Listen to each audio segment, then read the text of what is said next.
Welcome to the Deep Dive. Today we're tackling a really interesting piece one of you sent over. It's Victor Leung's article, Globalization in the Post-Trump Era, Continuous Improvement. That's right. And the request was basically to understand what's really changed, fundamentally, in globalization lately. So that's our mission.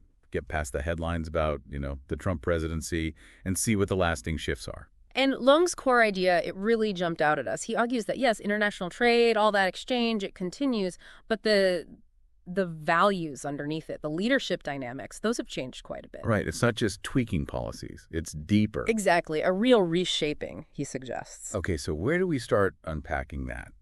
Leung seems to kick off with the idea of U.S. soft power taking a hit. Yeah, that's a central theme. Yeah. And soft power, just quickly for anyone maybe less familiar, it's that Joseph Nye concept. Right, influence through attraction, not force. Precisely. Culture, ideals, being seen as a good global citizen, that kind of thing. It's about making others want what you want. And the U.S. leaned on that for a long time. A very long time. It was a major asset. Leung's point is interesting.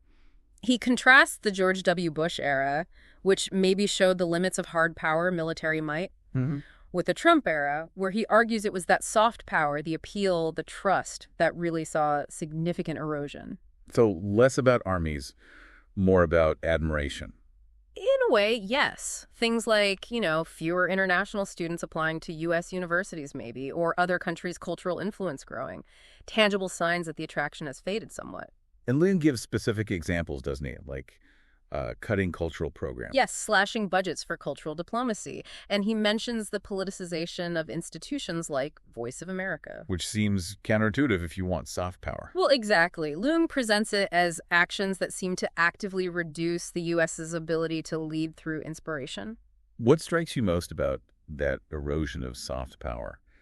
Well, the really tricky part is rebuilding it. Soft power isn't like a switch you can just flip back on, right? Good point. It's built over time, through consistency, through actions matching words. Leung argues that when that consistency gets broken, it creates doubt, makes people question reliability. Okay, so that's soft power. Then Leung talks about the America First idea. Right, and the shift towards a much more transactional foreign policy. Transactional, meaning what in practice? Basically, less focus on those big multilateral alliances and treaties and more on one-on-one deals. Bilateral agreements. Exactly. With the explicit goal often being to get the best deal for the U.S., sometimes, Leung argues, by using its leverage against, say, smaller or poorer nations, exploiting power imbalances, perhaps. And Leung makes a really interesting point about the trade deficit, doesn't he? Despite all the talk. Yeah, it actually worsened. He cites a figure reaching a record $131.4 billion by January 2025. Which seems kind of ironic, given the rhetoric. It does, and Leung uses this to highlight, well, what many economists argue, that trade deficits are mostly about bigger macroeconomic things. Like savings and investment rates within a country. Precisely. Not something you can easily fix just with tariffs or tough talk. The transactional approach didn't really deliver on that specific promise, according to the data Leung presents. Okay, let's shift gears slightly. Leung also brings up domestic ethical issues and how they were perceived internationally. He points out this sort of contrast. Yeah. The U.S. projecting itself as this model of good governance. Right. So facing questions at home. Exactly. Things like appointing people with significant business entanglements to high office and the claim of no conflicts of interest. Leung suggests this challenged long-held ideas about transparency, about accountability. And how does that link back to the global picture? Well, think back to soft power. If there's a perception gap between the image projected and the reality observed, that erodes trust. It damages that persuasive appeal. And Leung mentioned some, pretty pointed reactions from overseas.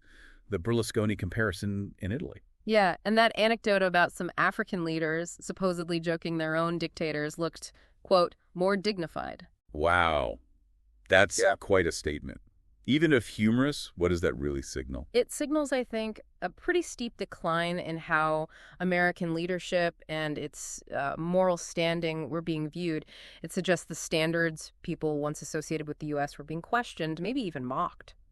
That leads into another tough point Leung raises, a disregard for the rule of law. Yes. He frames this as a particularly concerning legacy. What examples does he give? Well, internationally, things like pulling out of agreements, undermining bodies like the World Trade Organization, actions that signaled maybe less commitment to the established international legal order. Or domestically. He mentions a couple of court-related instances, the Supreme Court blocking an attempt to deport certain migrants because of due process violations, Okay. and also apparently an instance where the administration ignored a court order about bringing back someone wrongly deported. Lung flags these as significant. Ignoring court orders, undermining international bodies. Yeah. It does paint a picture of challenging established legal norms. It certainly suggests a different approach to the role of law, both at home and internationally. So what's the bigger implication of that, according to Leung, for the global system? It's pretty critical. The international system, fragile as it sometimes is, relies heavily on trust,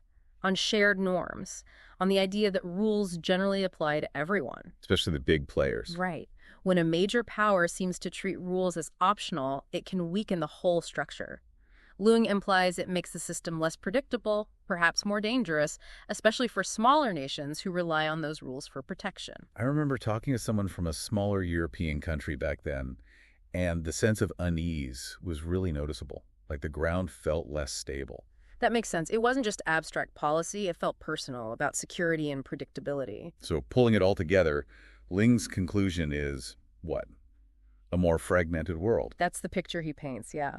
Alliances strained, global institutions may be weakened, U.S. moral authority diminished, a generally more fractured landscape. But he doesn't leave it entirely on a negative note, does he? He sees potential opportunities. He does. That's important. This kind of disruption, while challenging, also shakes things up. It might create space for other countries to step up, for new leadership models to emerge, maybe even more equitable ones. A period of flux, then? Definitely. A potential realignment. And finally, Leung offers some advice, or maybe a warning, to the U.S. if it wants to regain that leadership role. Yeah, his message seems pretty clear. It boils down to humility, first off. Humility. And consistency.